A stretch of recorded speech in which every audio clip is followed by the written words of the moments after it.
PM Ranil Wickremesinghe ने appeal की है, सुरक्षा बलों और प्रदर्शनकारियों दोनों से अपील की है, हिंसा रुके, जनता की सुरक्षा तय हो। रानिल विक्रमसिंघे ये अपील करते हुए पत्रकारों पर हमले हमारे लिए खेद की बात है, मीडिया की स्वतंत्रता लोकतंत्र के लिए सर्वोपरि है। रानिल विक्रमसिंघे, देखिए जिस बात का जिक्र हम कर रहे थे वही बात के अपने ही लोग हैं, अपने देश के नागरिक हैं, ऐसे में सुरक्षा बलों के सामने यह बड़ी चुनौती है कि उनको कैसे रोका जाए, क्योंकि अगर ये जो प्रदर्शन है उसको रोकने के लिए हिंसा का, ताकत का इस्तेमाल होता है तो मामला हाथ से निकल सकता है।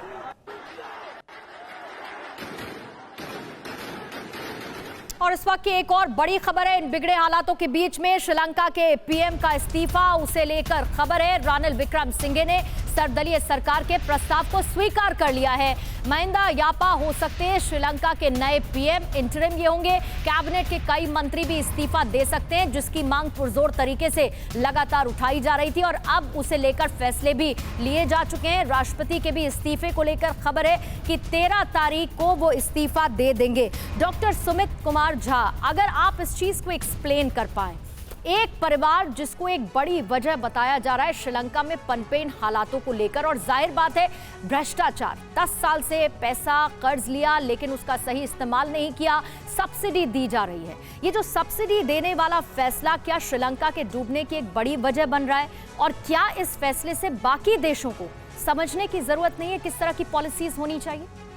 दो तीन बातें। पहली बात तो ये कि ये सब्सिडी का सिर्फ मामला नहीं है। आपको जान के आश्चर्य होगा कि जो चीन ऋण दे रहा था डिफरेंट प्रोजेक्ट्स के लिए, उसके लिए भी वो रिश्वत दे रहा था इन नेताओं को, और ये सबसे बड़ा कारण है कि जो आज की स्थिति जो हम देख रहे हैं उसके लिए। दूसरी बात ये कि जो प्रोजेक्ट चीन वहाँ पे नहीं, मतलब आप ये कह रहे हैं भ्रष्टाचार, यानी उसके लिए भी रिश्वत और पैसा दिया जा रहा था ताकि उनको इन्वॉल्व किया जाए, उनका पैसा इन्वेस्टमेंट में लगाया जाए श्रीलंका। निश्चित रूप से, जानबूझकर सब। निश्चित रूप से।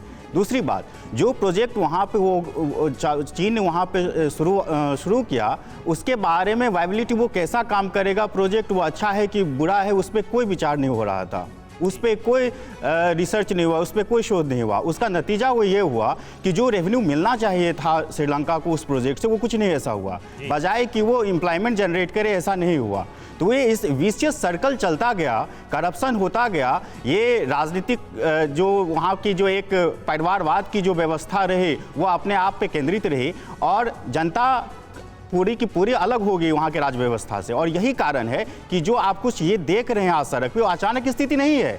2009 के बाद अचानक ये स्थिति नहीं है, जनता अलग होती गई सरकार से और ये स्थिति बनती गई। सरकार ने जनता के हितों के बारे में सोचना बंद कर दिया।